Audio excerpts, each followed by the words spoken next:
I show you my stuff with DM Scotty.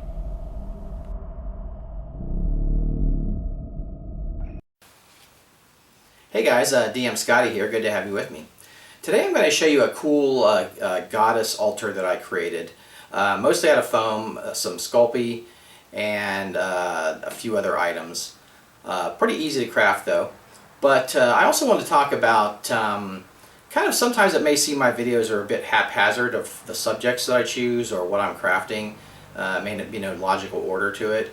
Usually that's because I'm in the middle of crafting stuff for my own games, so I'll often show what I'm actually working on for my games, so that's why it may seem haphazard at times. Also, I may get inspired to show you, a technique that I enjoy to use, or I think that a lot of people would get benefit from. So sometimes you may see subjects that you wonder why I chose to do something like this, but often they're paralleling what I'm working on. So, all right, so we'll go to the table. I'll show you how I crafted that, and then I'm going to show you some in-game shots and talk about it.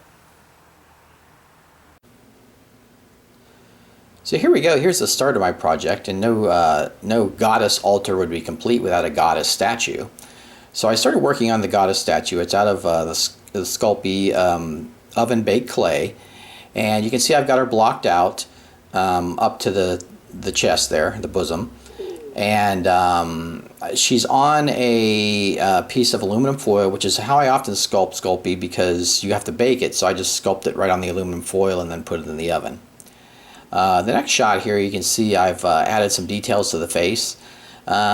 She's not particularly attractive goddess, but a bit dour, which is what I was going for. Being evil and all. And the next photo here, we have the sculpture completed, and I've baked it. So what you see, I've got all the details on the goddess. Then you see the side foci, which are going to be on the altar, and those will be pretty neat. But now I'm gonna go to the crafting of the altar itself, and so I'll go to that next.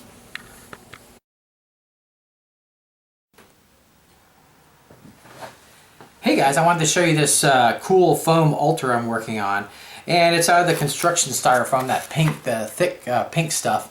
And you can see I did the magic circle, and then I have a stand here for enemies that can be up on top of here, and it's going to be made out of stone. Now it's going to be for an evil goddess. I also made some side stands that can go on the side of this, like perches. Now you can see that there's a nail on the top of this. I've also got one in here. Now when I do stuff like this, I usually stick a nail in it, and that works really well. I just use the standard nails, and that helps hold it in place while it glues, and it's a nice technique for using this kind of foam. I also attached it on the bottom here to this magic circle itself. Now I've also got a couple of other items that I'm going to add to this.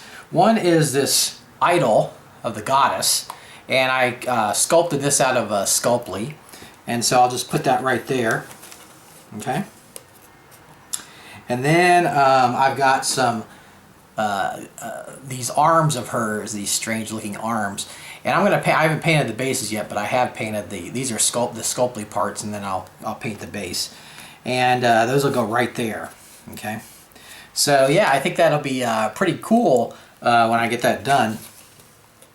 So when I come back, I'll show you. I'm going to paint it up and show you what it looks like. I also wanted to mention that I've shown my video before on how to work with the Hotwire Foam Factory tools. So this is the sculpting tool, the basic sculpting tool, and so I use that to make these stands and cut out the base here. And then for all this detail, this neat detail on here, I use the engraving tool, which is just a really nice, easy to use tool. It's you can hold it up close up to the tip. It's got a really nice point on it. See if you can see that. And then you can carve out all these details, like these micro details, like the cracks and everything. So I think that came out really, really neat. So I'll give you a really close look at that. And yeah, I wanted to show you those tools to remind you how cool they are, and this is it. These are all the tools I use to make this. Just these two tools.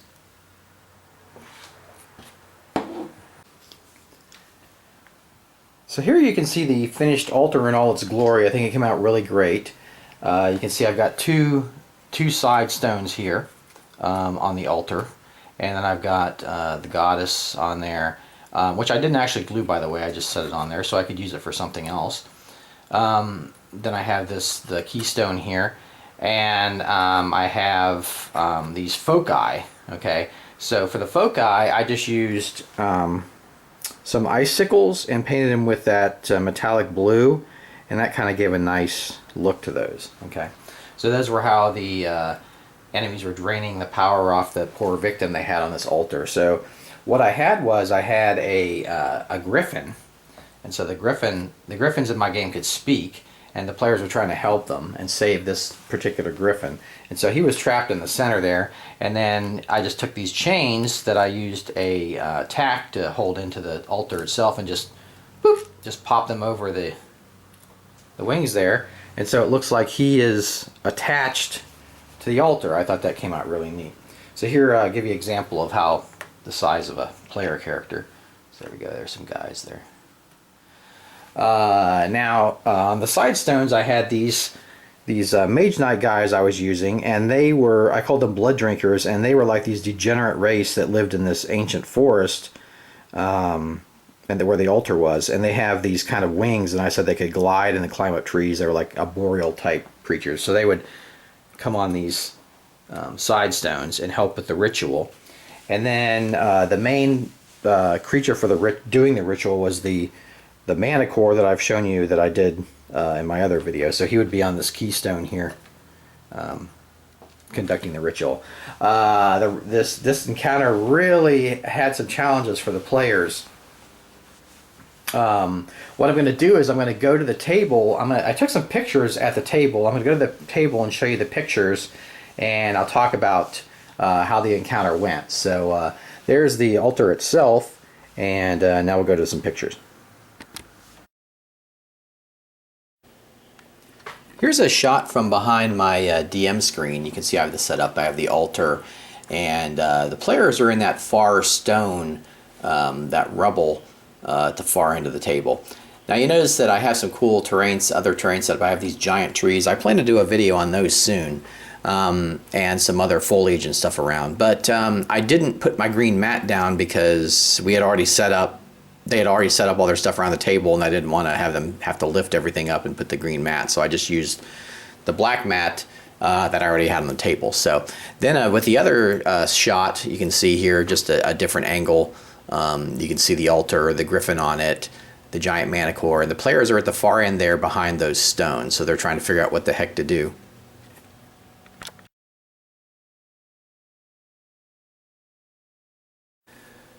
So at this top-down view, you can see the battle in progress. One of the blood drinkers has been held in a tornado on the right side there. One of our barbarian and her spirit pet are engaging one of the female Manicores down below, and the other blood drinker got knocked off the altar. Now, one nasty thing I had with this was the blood drinkers would keep replacing themselves on the altar. So if they were taking them out on the altar, they would new ones would come down from the trees, so that was kind of nasty. Also, the Manicore is continuing the altar, and the poor griffin is still stuck into the altar. The griffin had been drained of half its life, and the cleric tried to heal it, but there was their shield. Each of those circles has a shield, so they have to get rid of those shields to free the griffin. So she tries to heal it, and it reflects back at her as damage and knocks her over. So they figure out that they need to. So not only are they having to fight these guys off, they have to defeat these shields, these magical shields on the altar, and the griffin is chained to the altar itself. So they have to free the griffin. So they have quite a bit ahead of them there.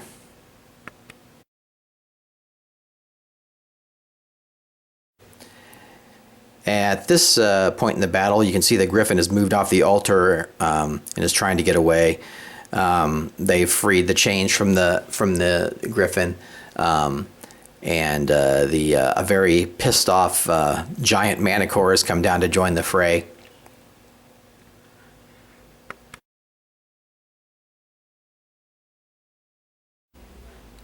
At this point, the players pull back, and the mage unleashes a couple of magic missiles and hits the foci, exploding them, knocking over the side stones you see there, stunning the giant manicore, knocking it over.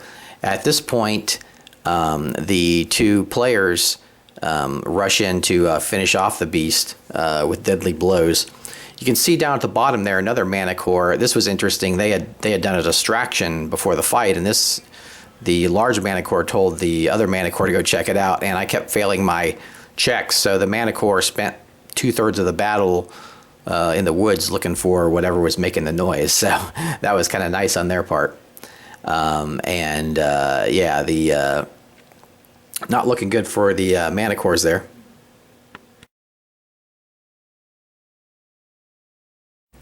The players finally managed to bring down the alpha manicore, and unfortunately the goddess statue energizes with a strange magic. Her eyes begin to glow, and rays shoot from her eyes, reviving the manicore alpha into something not quite living, more like an undead resurrection. It gains a lot of its hit points back, and all of its powers reset, and it launches a fresh assault with the remaining manicores and blood drinkers. They get the upper hand on the players, who are a bit surprised at this point in the battle, and are very exhausted as far as their powers go. But the players manage to turn it back around and get the upper hand and defeat this evil menace, saving the poor griffin who they were draining the life out of. And that's it. That was the awesome encounter we had with this altar. And I'll see you next time on The Craft. Hey crafters, I hope you've enjoyed this episode of the DM's Craft. Make sure to subscribe, and I have tons of other videos, as you can see. I am the originator of the 2.5D method of crafting tiles. I also do dirt cheap terrain for the table. If all this intrigues you, make sure you check out all the videos below.